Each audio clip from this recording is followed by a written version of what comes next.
Hello, everyone. Welcome back to another episode of the Life by Design podcast. On this week's episode, I speak with Blake Eastman. Blake is a specialist in optimizing human behavior and understanding social interactions. In this week's episode, expect to learn about the importance of social awareness, the different levels to social layers, reading behavior, the importance of social principles, who is the best in the world at being nuanced in a divided world, and much, much more. Enjoy the episode. Now, guys, before we start this week's episode of the podcast, I want to talk to you about the Life by Design Mastermind. The Life by Design Mastermind is the mastermind for go-getters and high achievers who are looking to create a more successful, fulfilling, and balanced life by design. If you're serious about transforming your life, achieving your goals, and living a life on your terms, then the Life by Design is your golden ticket. Head over to the show notes and click on the link for more details about the program. Blake Eastman, welcome to the podcast. Thanks for having me. You're the first other Blake on this podcast. Yeah. Good to be here. We spoke first and only. We spoke briefly before, guys. We don't know many other Blakes. Most of them are hot females, but it's good to meet another male Blake and talk all things human behavior, good interactions, everything else. Mate, before we get started, can you give the guys a 60 to 90 second spiel of who you are and what's got you to where you are today? Yeah, so my name is Blake Eastman. I'm the founder of a couple of companies, but what I'm talking about here today is the Nonverbal group and behavioral robotics. So long story short, I was a psychology professor and a professional poker player that has always been deeply fascinated by human behavior. And I do very high level body language stuff. So nuanced analysis of people's facial expressions, and I teach people sort of how to read the behavior of others, control their own behavior, and then really just understand all the underlying mechanisms that drive, connection, authority, persuasion, and all the themes that are relevant. So I work in a lot of spaces. I work with some of the top poker players in the world, surgeons, mothers, fathers. It's a real wide spectrum of people. How do you even get into something like that? Like, did you have your own social stuff growing up? Like even the facial recognition stuff definitely. I find fascinating. I had a lot of anxiety from probably 18 and under, with the worst being probably like 10 to like 15. In college, a lot of it went away. And by the time I was 21, I really conquered that aspect of my life. But I always paid very careful attention to people, like a way of calming myself down. So way of reducing social anxiety was by gauging where they're at. And I think that just became, and then I went to school for psychology, specifically forensic psychology, and was just always fascinated by human behavior. And it's like one of those things that probably started off adaptive in nature, like wanting to learn more about people because I was scared of people. And then it transitioned out of that to just becoming like a fascination. And I just really liked helping people and showing the complexity of human interactions. And it's just the most complicated puzzle out there. And I've always liked complicated things, and people are extremely complex, and a lot of, we're simple and complex at the same time, which is so cool. And but the Nonverbal group started because I just started it. So long story short, remember Groupon and Living Social? Like those sites, when they first came out, they were very big in New York City, where they would only send out one deal. So one deal would go out to a million New Yorkers. And I got an office. I was teaching psychology at CUNY. I wanted to teach my own stuff. So I got an office. This was all funded with poker money at the time. So got an office in New York City. I started School of Cards, which was a poker school where I taught people how to play poker. And then I was doing stuff with that for Living Social. And I said, hey, I want to start this body language class. And I called it Body Language Explained. And it was a 3-hour class that taught the mechanics and basics of body language, most of which, if I heard myself teach that class today, I'd probably cringe at 50% of the stuff I said. But that went viral. So basically tens of thousands of people through the various sites signed up for those. So every night I was teaching a 1-person show from 6 to 9 p.m. in New York City for years. And that kind of what really led into my consulting and everything else that I do. What pivoted for you where you changed your relationship with psychoanalyzing people's behavior, body language, things like that? It's really interesting because one of the things I've learned over the last kind of 3 to 5 years is a lot around trauma and how that influences and impacts the way we see. Someone could have a completely neutral face, and yet someone who's experienced a lot of trauma sees it in a different light. What shifted for you where your relationship to that became probably more of a positive and a cleaner energy as opposed to coming from, maybe a traumatic or an anxiety producing response in the past. I mean, I think a couple of things. So first, when I was younger, I went to school in New York City. I didn't go to a bad school per se. Like it wasn't like really bad, but like we had metal detectors and there was gangs and there was fights, like not what the traditional school is. And I was always afraid of fights. Like from a very young age, I was like always afraid I was going to get like beat up or fight into fights for some strange reason. And then I started actually like getting really interested into, martial arts and boxing and fighting. And then I remember after I get punched in the face the first time, I was like, wow, like I feared that so much. And it's just like, I'm fine. Like my eyes are a little black and blue, but like I'll live, I'll move on. And I think a lot of that was a big thing. And then also really listening to the stories and talking to people about, their trauma and what's going on. You just never know what's going on for other people. And once you start to see the patterns of other people, so you meet someone that kind of comes across like a dickhead and they look all these things. Then you hear their story and you're like, oh, like you just want more love in your life. Like you start to see those patterns so frequently, it makes you less judgmental of people and has you search for the meaning of why people are the way that they are, as opposed to making a deduction of like, this person's this or this person's that. And I think a lot of the basis is once you realize how much you're wrong about people, you see them differently. People make all these deductions that are just not grounded in anything. Like this person said this, or said, you don't even know that person. Like, what are you, some sort of superhero that can predict and see their whole lives? Like, it takes more time. Did you go through a little superior period where, as you learnt about human behavior and body language, you started to think you knew it before you humbled yourself in terms of seeing it with curiosity? That's a really good question. I didn't go through a superior period with the human behavior side of things because I still think it was a place of survival. And I didn't think myself as better than others in that regard, but I did go through that in the world of like business. So I went through, like, I think I had a very interesting rise where I was like, I was a professor at 21. I had my company at 24. I was working with like some of the top organizations in America at 25, 26. I was very young. And then I sort of had my own like epic crash moment where like, financial crash in the sense that it's like now I'm $1 million in debt and I did it. And that was probably the most humbling experience over anything else. So I think I thought I had all the answers in business, but not necessarily about people. So when you walk into a room, let's say a crowded room, you go into an event or something, what do you notice within yourself from a place of curiosity that the average person might not recognize? Well, there's like what goes through my head and kind of like what I teach. So most of the stuff that goes through my head is so how I've been processing behavior for so long, it doesn't really take that much cognitive energy. Mm. But I truly do believe that if people saw inside of my head walking into an interaction, they would probably be like, what the fuck? Like there's just so many things that come up from like processing people's smile timing to understanding, which people are social coordinating at high levels or not. Most of the time, I'm like actively predicting the problems people have in social interactions. So I'm like, based on this person's reaction, they probably get that you're sort of an asshole. Right. Mm. But the truth is, in most of my social interactions, I'm just looking for points of connections with people. Like that's what it's all about. Like I'm just looking at how to connect deeper with people.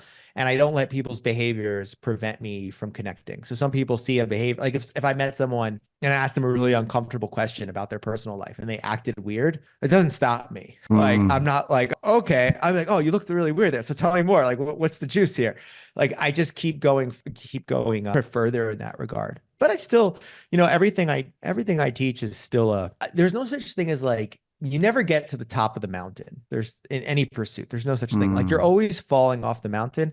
It's all about having the tools and awareness to get to the top of the mountain again quicker. Mm. So like I'll have moments where, I I was at an event like 3 weeks ago. I get there and I'm like, why the fuck am I here? Like that was like what the fuck am I doing? I have so much to do.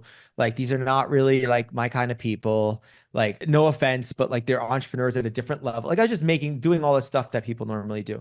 And then I noticed this stuff and I'm like, all right, let me reshift the context. Like, let me play a game with myself and try to connect and add value to like 2 or 3 people here because otherwise you're just suffering. So our biggest sort of central through line for our programs are the objective function is you're trying to increase the amount of value you add to others and extract from others while decreasing your own personal suffering. So that's kind of like the thing that binds all my programs together. So for example, somebody could work with like a communications person and they could get them to be, really funny and like charismatic and doing all these things. But at the end of that event, they walk out of that event and they're like, I gotta go home. I can't talk to another soul for 2 or 3 days. I really hated that. I had a lot of anxiety. That's suffering. So you're not doing yourself a service when you're presenting yourself in a way that causes suffering, which is what a lot of people do. Like I know some top sales, like people that you would think are just social butterflies, and you talk to them post event and you're like, my God, you're really suffering. You're trying to get everyone to like you. You're trying to get everyone to think you're interesting. You're trying to add value to every interaction. And people sort of have a sixth sense for when people are trying, which is kind of the thing that we don't want to do usually. Takes a lot to unwire and unwind if that protective mechanism and those masks are something that you've worn for potentially decades, I can only assume. And it's hard too, because those masks and those things that you've worn, they've created incredible skill sets in you. So it's not all bad. Like the way that people adapt in a certain circumstance, pressure, like diamonds are formed under pressure. Like some of the most incredible people have come from a byproduct of a lot of suffering. But there's also this concept of like, what got you here won't get you there. And sometimes for the next phase in your life or whatever you're doing, you just can't repeat those things, or else you're just gonna break. I mean, I see this a lot, leaders and people that run companies. It's like, okay, working yourself to death was a way that you hid out from social interactions. So like everybody has this social origin story.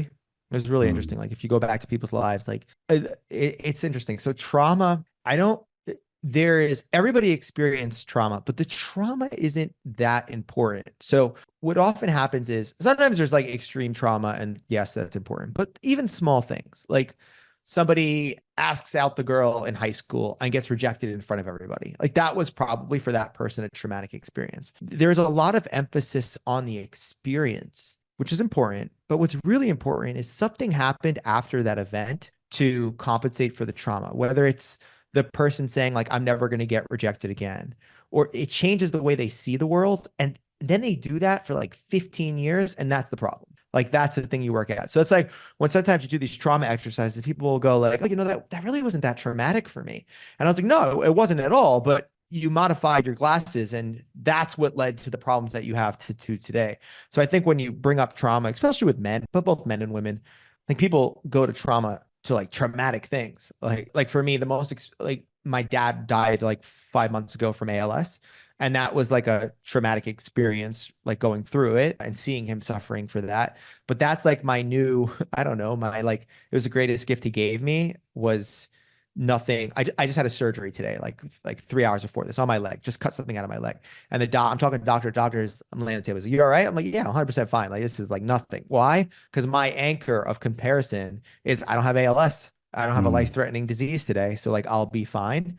So what happens along those origin stories is like you go through life and different things shaped your perspective. And sometimes you don't realize how the simplest, silliest thing, you made a decision 15 or 20 years ago, and you're no longer that, but those patterns are still there. And, there's a wide range of ways of dealing with trauma, from psychedelics to various therapies, but it's really about like noticing the patterns. I find what you just said then really interesting, and I haven't got a solution. I'd be interested to know if you do. The dance between perspective and a perspective shift, and that becoming a form of bypassing or toxic positivity over the issue that is there. And I literally speak to clients about this all the time. Like there's the time and the place for a perspective shift, or zooming out from what you are experienced or have experienced, and also dealing with the experience at hand. How do you navigate those two? Yeah, that's the tricky one, is that like the perspective shift that doesn't come from dealing with your past is usually like a very sexy band-aid, right? Like a really good way of covering it up, or almost like gaslighting yourself. So I think probably one of the most helpful modalities that I have seen for clients has been like hypnotherapy and ketamine. So like hypnotherapy, especially like going back to when you're your younger self in that moment. Like I have a lot of coaches in my life, but I rarely cry. that one broke me down. Like going to my 11-year-old self, like one of my coaches, Elliot Rowe, did this exercise where I go to like my 10 or 11-year-old self. And that, oh my God, I was like tearing, like I couldn't stop crying. I think there's a process of completion that comes from viscerally experiencing yourself in the past. And then the other gateway to that is, ketamine. I have one client that's just like had a lot of stuff with his dad. His dad was, that was a piece of work, a really tough father, really abusive, like just horrible stories. And he did like a ketamine therapy and he had like a 20-minute discussion with his dad in a black void. And after that, it just cleaned up a lot of his stuff. It was just that completion of having that discussion. And I was like, wow, interesting. So I really think the problem is most people are going through life. They don't even know these things are what's like they're not even aware of it. They don't. And sometimes it's silly things, like little things. Like I walked into school and the teacher said this to me, and you just completely forgot about that moment. And going back to it and really looking at it and choosing something new is part of that process. But yeah, there's a lot of paths, and I think it depends on the person. And there's also a lot of problems too when like some therapy, I believe, or some modalities have you too much in the past, and it's too much of looking at the past and trying to evaluate. It's like, okay, but like move on. Like that was 20 years ago, right? So it's beautiful balance, right? Of just compensating for those two areas. Have you tried ketamine therapy yourself? It's one of the few things that I haven't tried. I haven't. I want to. I remember sitting next to my dad when he had ALS while he was on it, and I know a lot of people that have it. I've also done so much of this work over the years that like, sort of work on these things. But like, it's the kind of thing where, I mean, I'm pretty sure now ketamine in some American hospitals is actually stored for using for uncoupling trauma. I read it about, I'd have to verify this, but like certain ERs. So like, let's say all of a sudden you get into a car accident and you like, your kid dies or something like that, like something really traumatic. They'll use ketamine therapy immediately after to reduce the impact potentially of that event. I read something like that, which is pretty cool. No, I'd be interested in doing it at some point. I'm just not really a big believer in, that's not true. I mean, like I use drugs recreationally, but whenever dealing with like a heavy dose of any psychedelic, and I mean like, a dose, not like half a gram of mushrooms or something like that, or a little THC. I just believe it should be really handled with care. And I do it in a space and setting where you're like taken care of and have an intention and all of that stuff. So it would definitely be tools that I would be using if I went through something that's like, all right, let's throw everything at it. And I'm a big believer in that. Like when I need to change something, I'm like, let's throw the kitchen sink. Like let me try to do as many different things and sort of see what works for me now, because there's really just no one path. It's interesting. I'm going to look at the research that you spoke of around them using check that out. ketamine, because I obviously am much more aware of MDMA in terms of PTSD and using that drug as a source as opposed to ketamine. Does anyone get nervous around you when they know what you do? Yeah, all the time. That's like kind of one of my most annoying things. Like there's once this was this great moment. I was being interviewed like by ABC News. It was a long time ago. It was maybe like 16 years ago. It was for like I think Obama's presidential election or whatever. So I walk into the facility and I'm greeted by like one of the assistants, like the production assistants. And she walks up to me and she just looks at me and I go, I don't care about where you're putting your hands or your body language. And she starts laughing and she's like, oh my God. And I could tell because she was like, she saw me and then she's like thinking about where to put her hands. Like, should I keep in my pocket? Should I fold them? Should I this? Should I that? And the whole joke is like, one of the things that comes up is how people respond to me when they know what I do is more telling of what they're actually doing. So for example, like I was at a cocktail party type thing and I told somebody what I did and like literally like 3 minutes later, they started talking to me and they kept using the steeple where they're like keeping their hands like this, like in that confidence posture.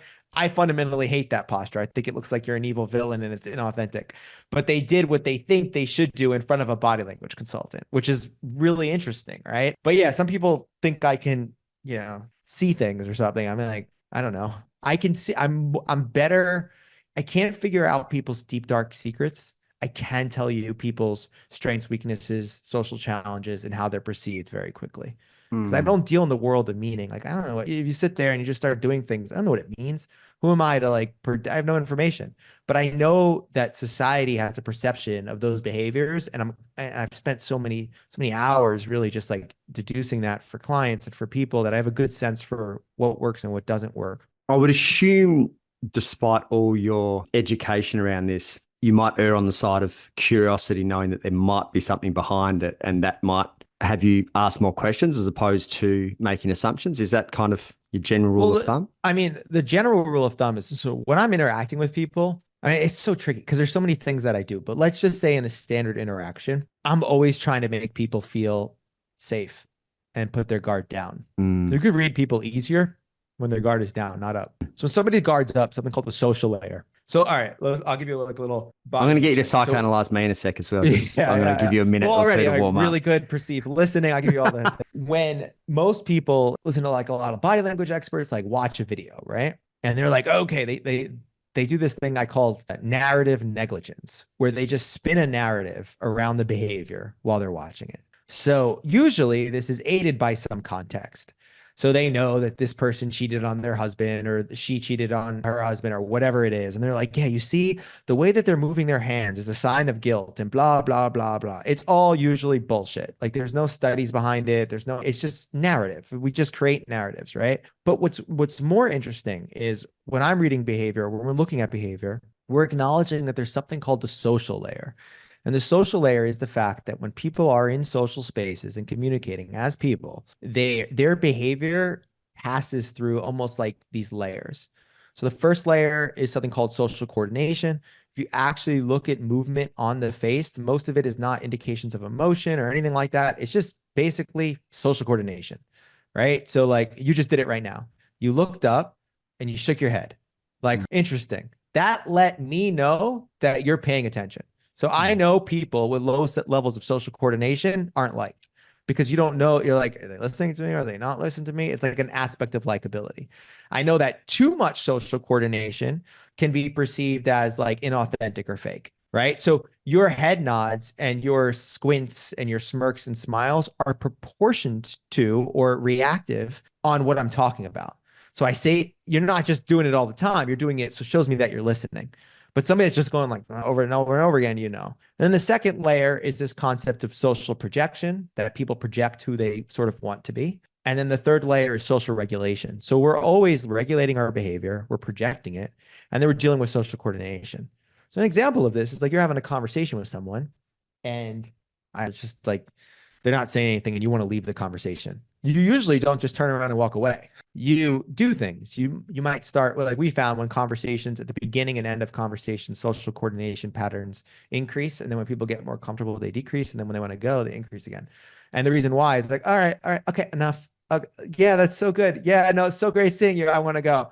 But we do this in layers. So the whole notion is that there's like no such thing as the authentic self. Like there's no such thing. Like the fact is, if you were listening to a video of me, you wouldn't be shaking your head at the same proportion that you are now because I'm not there. Maybe once in a while you see something in the video, you're like, good point, like, and you write it down.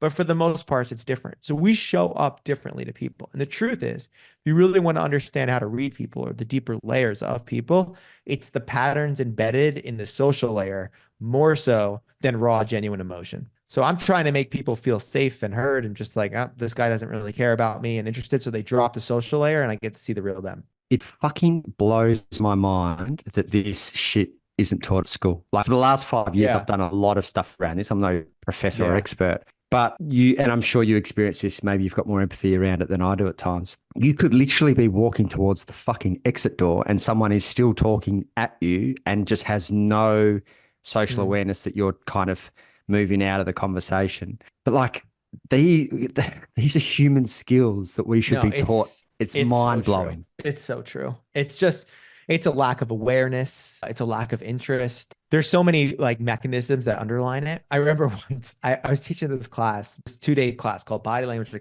Dissected. This is like, I don't know, 16 years ago. No, I know exactly. It was 14 years ago. And I'm teaching the class. 2 days is done. And I'm talking about how I'm so excited to go on this second date with this girl who's now my wife, right? So, and I'm done with the class. This guy's talking to me and I'm ironing my shirt that I'm wearing.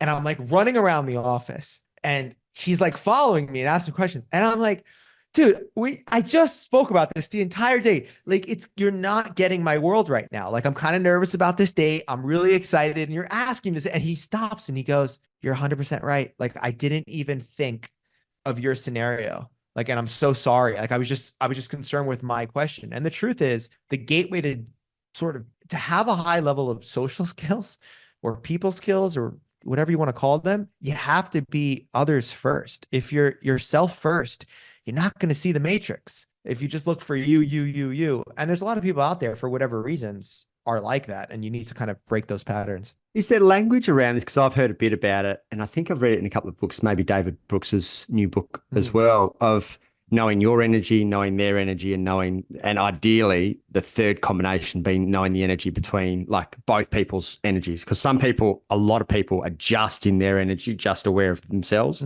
Some have complete disconnection of self and are fully aware of the other person, but being able to hold both. Is there language around that? Yeah, Right there's in saying that? I mean, there's like 15 ways of explaining this. The most probably basic or interesting is probably looking at like sort of developmental psych and theory of mind. So the truth is we start out as children not having this skill set. It's kind of like classic Piaget, the Swiss developmental psychologist, who like you take like a 3.5-year-old kid or whatever, and a 3.5-year-old kid is watching the TV, right? But they're standing in front of the TV and they're blocking everybody else. And you're like, what the hell? Move. The kid doesn't have the awareness that they don't have that mental capacity yet. So this is something that gets like developed as we sort of age. And like, it's really interesting when you get into questions of like morality and like this other psychologist, Kohlberg, who talks about the levels of this. It's just some people, I don't know, they just don't develop. The truth is though, when you take a video, so like I have these video assessments that I show. I have this one where it's this guy and this girl talking and it looks like a business dynamic. And the guy is just really rude in it. And I show that to like even the most unaware person. And they're like, yeah, this person's being really rude. Even though they can't see their own awareness on video, they can see it. But there is a percentage of the population where I show it to them and they go, what's wrong? He's just giving her instructions. And I'm like, you don't see why that's rude? No. That's like interesting. And I have a lot of empathy for those people because they don't see.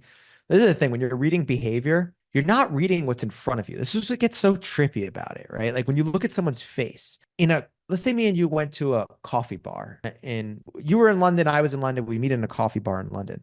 There's all these norms about how one should act in a setting. There's all these thematics of human behavior, status and hierarchy and belonging and safety and all these things. The truth is we're reacting inside of this beautiful invisible world. So that's why when you look at someone and you see someone make a certain facial expression, you don't know if the facial expression is to you or to an aspect of that invisible world, right? So, I mean, I always say the truth is you can't really read behavior. It's impossible. It's actually impossible to read behavior. You can only predict it with various levels of accuracy. You can never predict what someone's actual emotion is. And the reason why is because we use vernacular and words to describe our emotional experience. So like if I have an emotional vocabulary of 250 words and I say, you know what, I feel like that person right there is a little bit cautious, very excited, and very uncomfortable or some weird category. And I ask them, hey, how you feeling? And they go, I don't know, I'm fine. Like you could never get in the person's head to map that experience one-to-one. So there's a lot of like range in the way that we describe others. And that's why there's be a lot of forgiveness and understanding and all that stuff embedded in that because we don't know shit most of the time. Like it's just that simple.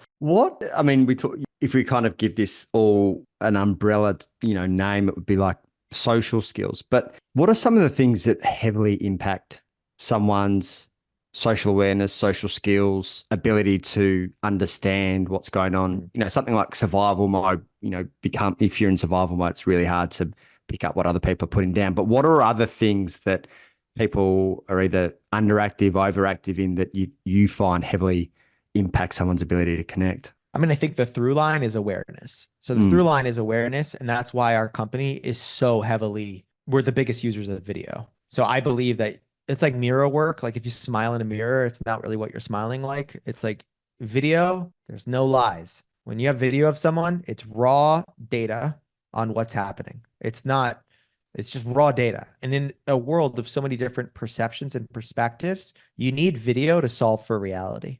So there's times where I have quick fixes, man, like really quick fixes. Like I work with an executive or just someone that's coming across a certain way and I show videos of them and they go, holy shit, that's what I look like? And I was like, yeah, you look really pissed. And they're like, oh my God, like, can you help me? And then they quickly just change it. But most of the time, it's not that easy. Most of the time, it takes like layered and time and effort and all these other types of things. It's just a lack of awareness and the desire to be more aware. And then sometimes on the other hand, it's, you're so in your own head that you're not able to objectively see what's actually going on. Like you take someone who's anxious, like really anxious and has social anxiety and feels like what they say doesn't have value to this group. And you put them in a room and you ask them to like at the end, break down the interactions and tell me what happened. All you will see is all validations of that exact narrative and those exact glasses. So you'll say like, I spoke and both of the Blakes kind of rolled their eyes and that was a little bit weird. Little did they know it was a reference to something that me and you spoke about, and we actually found it very interesting. Like they spin the narrative towards what they want. And that is one of the biggest problems in social interactions. You see this in dating, you see this in, companies, just when you're in a store. I mean, it comes up so frequently, and you have to be aware of how you're biasing your own perspective. That confirmation bias would be, a serious. It's so big. And we're just such, as people, it always sounds bad, but it's so true. Like we're such sheep. We just really are. Like if I take some weird, let's say there's like 30 people in a room and everybody listening to this podcast is each of them get an opportunity to go into this room, right?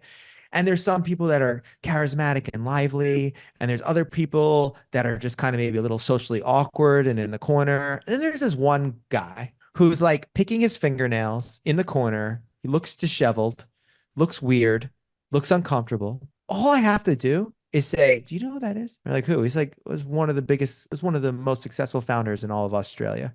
This guy's worth like $3 billion. He's a weirdo, but an absolute genius. That completely shifts how you see that person. And all I did was say 2 lines, when in reality, I could have made that up entirely. And then he's throwing out some advice. Shit. And he's like, you just got to look for the deeper meaning in life. And you're like, yeah, I just got to look for the deeper meaning in life. When in reality, I just made the whole thing up. Like that's kind of how. That's a fucking great example.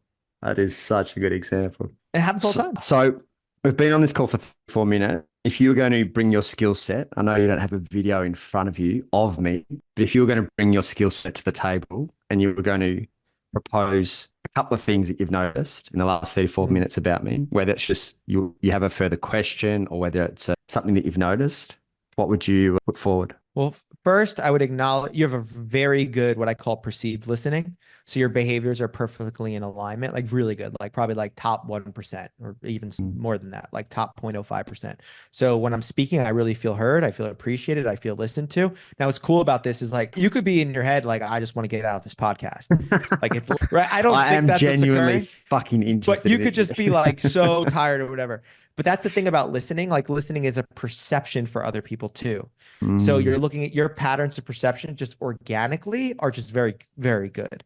So what I always say when you work with people on any sort of communication or any sort of people skills, you're looking to establish a broader range, right? And usually, sometimes, this is you, but usually where people are good at, they kind of hang out. So like, I'd be curious to see what looks like it when you're the other side of you. Like what's the facilitator side of Blake when he's running a presentation and needs to, somebody's over talking and he needs to shut them down.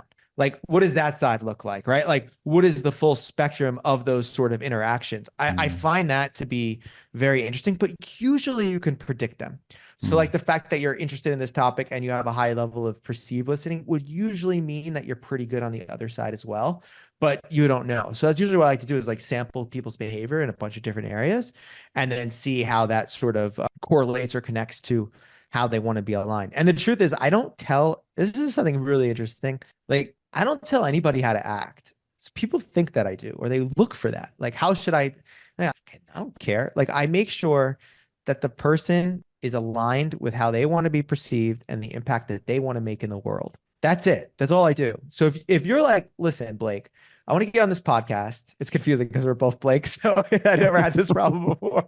I'm not referring to myself. But if you said, listen, Blake, to me as another Blake, I want to come across as really intelligent, really busy, and really important. And I'm like, okay, why do you want those things? And you go through the list, right?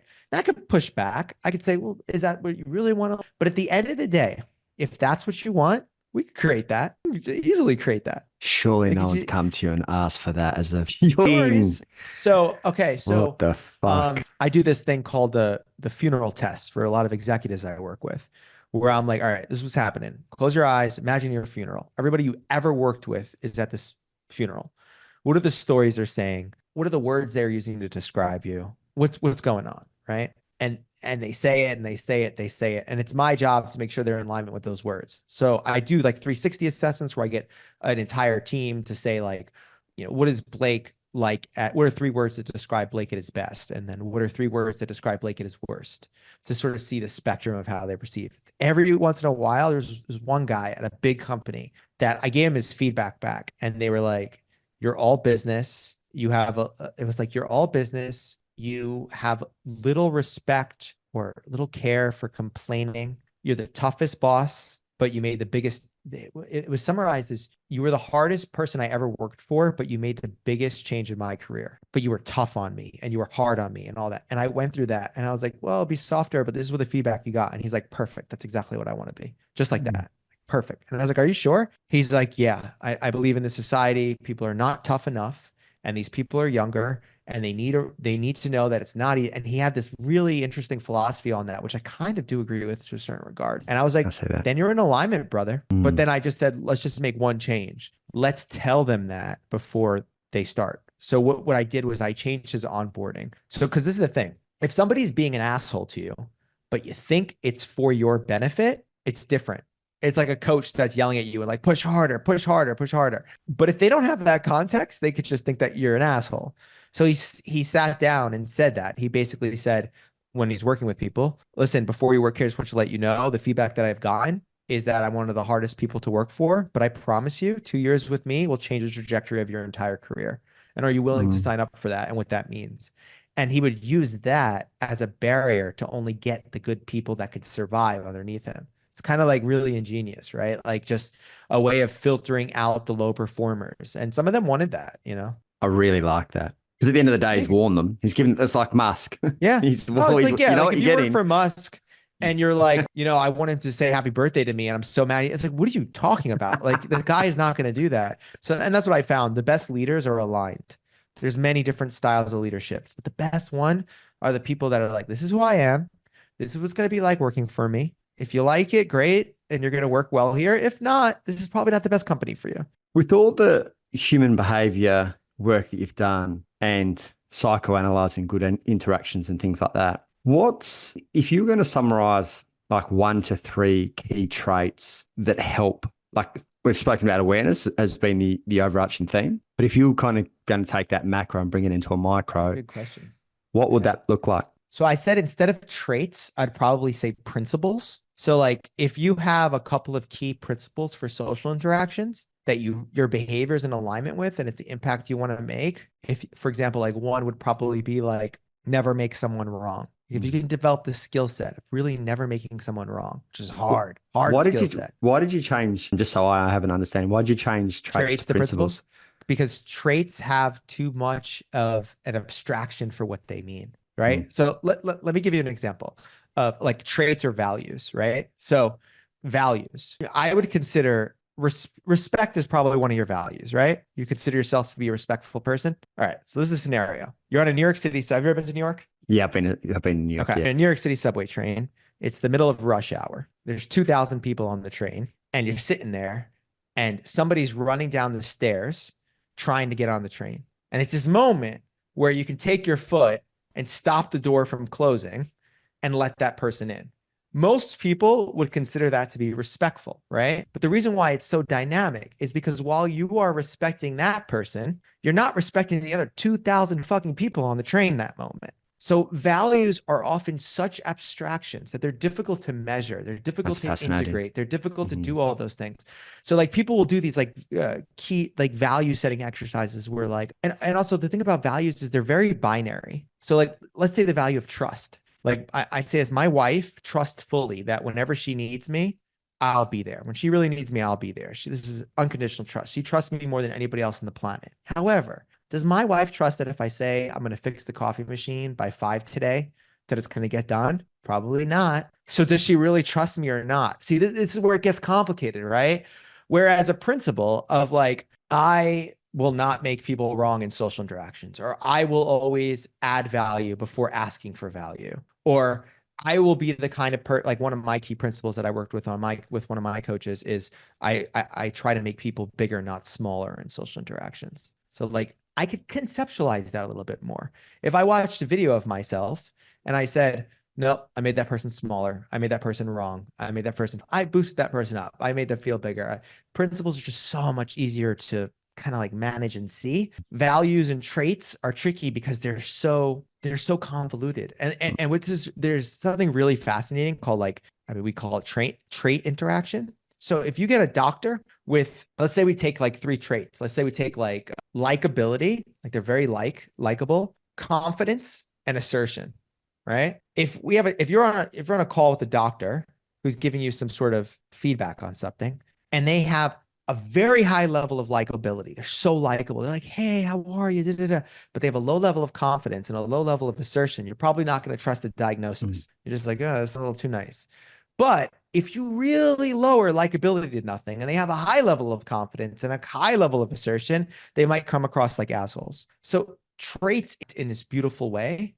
And sometimes you need to show up in the way that the dynamic wants you to show up. Like, for example, like how you should embody stepping into a negotiation might look a lot different than how you embody going into a first date. So that like traits don't really like scale well. They're easy to measure and really easy to understand in people, but they're not so good as a forcing function to sort of get people to think differently of how they behave. I like principles a lot better. All right, that makes a lot more sense.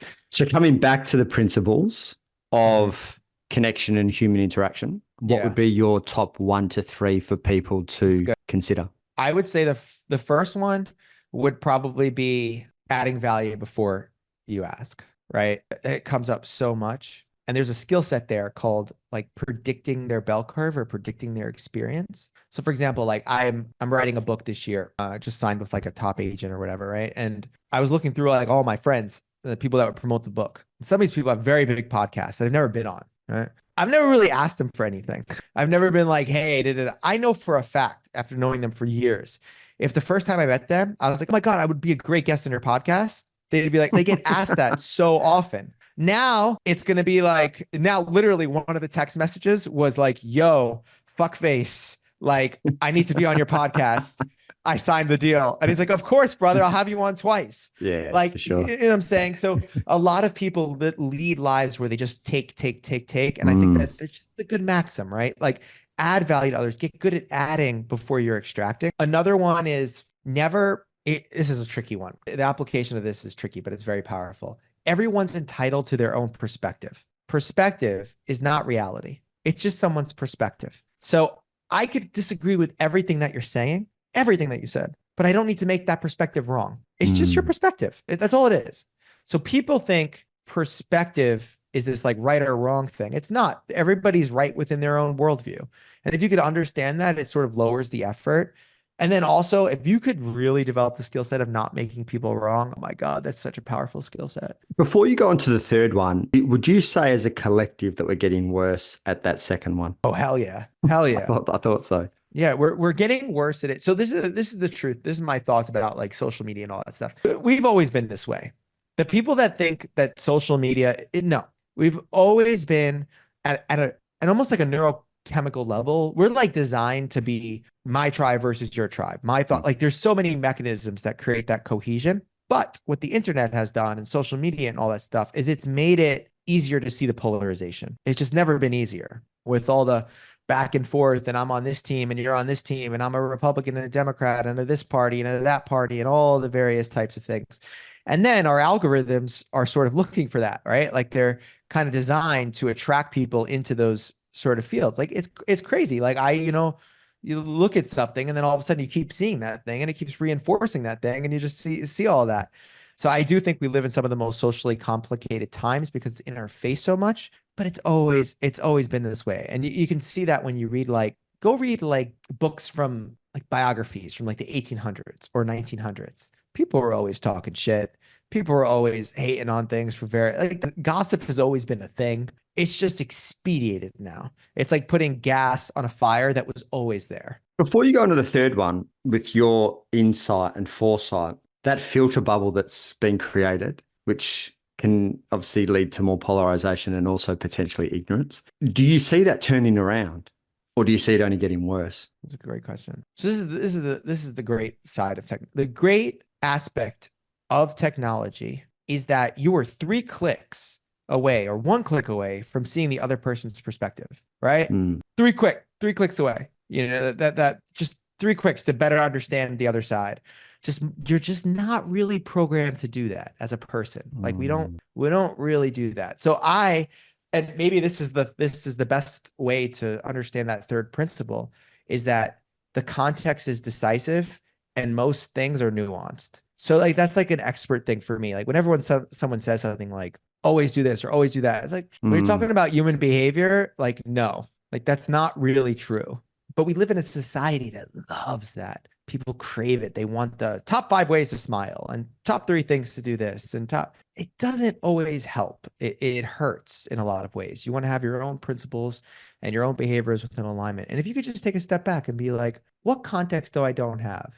Like, I really believe that, like, I have a statement, kind of forgot how I said it. It was much better the first time, but like gather context before you criticize. So if you really did that, like sometimes I see a video on Instagram of something and I'm just like, that's fucking stupid. Right? That just goes through my head. Like, that's stupid. And if I were to truly sit there and talk to that person and gather their context and understand why they said that they said, I'd probably agree with them. But we're not operating in a really context-rich world. We're operating in a very context-decisive context drought, basically, right now. That's what it is. 60-second video to give a tip, 30-second video to do this. That's our world right now. Who do you think, if you look at the world of people of influence, thought leaders, who do you think is the best at being able to dance 2 sides of a story? It's a good question. Who's nuanced? Shane Parrish is great at this, I think. Farnham Street and his podcast, he's sort of the way he dances around and understands more context and understands like the deeper aspects of things. The whole joke is most thought leaders are not that. Like that's the joke, right? Like you become a thought leader, you get accolades, you get followers, and you reinforce your narrative on everyone. Most people aren't preaching this like sort of nuanced approach to things. It's kind of embarrassing that I can't really quickly access it. I think Tim Ferriss is good at using the balance. So Tim's really good at using like catchy marketing stuff to get you in, and then you actually read and it's more nuanced. Anybody really doing long form stuff, I mean, that's just the case. Like anybody doing these like 60, 90, 2-hour videos on a topic is going to be able to strike the nuance way more than somebody that's doing like a 20-minute keynote or a 10-minute or 5-minute video. And that's what I want to bring more into the world. So instead of doing like, I'm starting heavily on YouTube in end of September, I'm going to do like a 2-hour video on building friendships post 30. So I can discuss all of the nuance and discuss all those aspects and discuss all those things. And I'm going to do a whole thing on like 2 hours on criticism of just the nuance of it and all that. And I believe that it's a type of conversation that our society has drifted away from. It's more important for people to be that. This is one of those questions that as soon as I get off this pot, I'm like, think of it. But I mean, the people with big followings, they're probably not going to build those followings with nuance. They're going to build it by dialing in on a couple of things. I don't know how I feel about that. It's a really good question. I feel like that's a question that I'll probably like have to write about, like to like flesh out my thoughts about it. Thank you for that. You have to send it to me when it's done. I will. I'm going to come back to the third perspective in a sec, but one thing that you just spoke of, which I am fascinated by, is a 2-hour video on friendships for people over 30. Why over 30? I know there's a lot of research around this in terms of what's happened over the last 50 years, and I don't know if that's why you picked the age of 30, but why 30? I just made up that number, but okay. No, I did, but it's going to be like 32 or something like that. The reason why is friendships are often a byproduct of like conditional based locations. And so like, for example, like when you grow up, you have your neighborhood friends. And then in college, you have your college friends. So you'll start to find that when people shift jobs, shift this, their friendships drop because they don't maintain those. They don't this. And I do think that there's definitely, if I had to teach a course on building friendships, the difference between 30 and 17 would be remarkable in terms of the flows of how you approach that. For sure. It's just different. It's like almost weird. Like, in high school, it's like, we're good friends.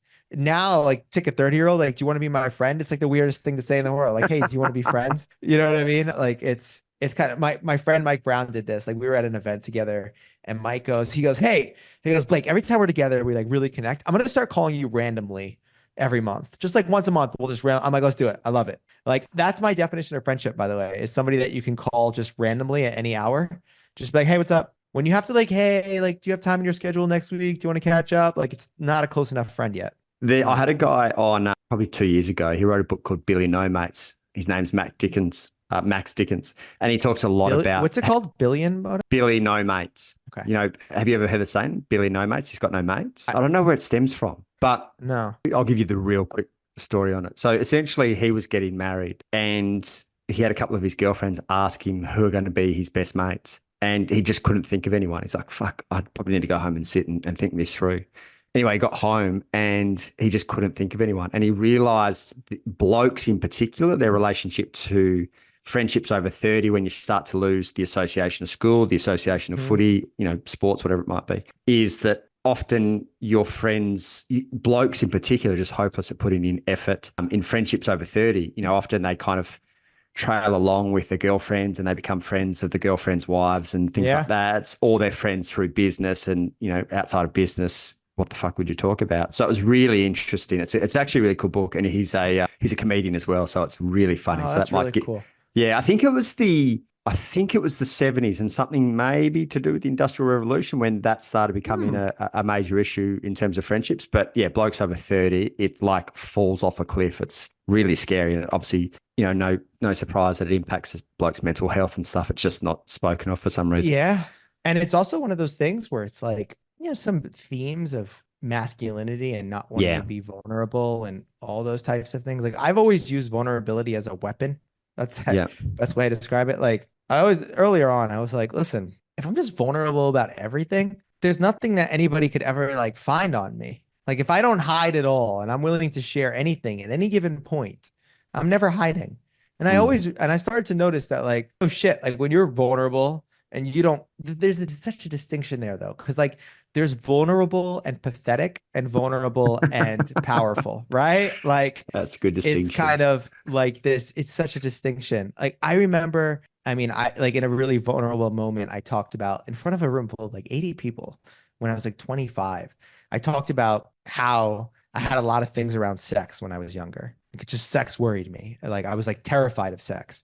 And then sort of like this woman just like jumped on me and I lost my virginity kind of thing. Right. And I was really just sharing this, but I'm doing it from a place of power. I'm not like, yeah. And and oh my God. And it's like, I'm confident. I'm like all this, but I'm just sharing an aspect about me. I never forget that end of that class, 6 guys emailed me and was like, hey, like, thank you so much for sharing that. I'm dealing with that same issue right now. And I almost feel like if you've overcame something in your life, it's like this responsibility to be vulnerable and share about it so you can help guide other people who've been through the same thing. And I don't know. I just think vulnerability is just such a powerful tool. There's the conceptualization that vulnerability is courage or whatever, but the actual embodiment of it, in particular for blokes, is that there's a big difference between that. Like, you hear vulnerability is strength and everything these days, and people conceptualize it, but the actual integration and the embodiment of it for a lot of blokes is still a work in progress in particular. Oh yeah. That's why, like, you see like super, I don't know, outward facing, like masculine guys attend some workshop and they all start breaking down and crying. It's like, they're just not used to that side of themselves, or not used to sharing or expressing it. It's I don't know if it's a problem. I don't know what it is, but this is definitely generational. This shit was not like, if we go back to like our like grandfathers, it wasn't like this. It moves. It's society dictates sort of what's acceptable and what's not acceptable. And we tend to judge the past and judge forward. But at the end of the day, it's a cultural thing. Mate, this has been fascinating. I don't even know if you know how I kind of came across you originally. I saw just saw your name was Blake.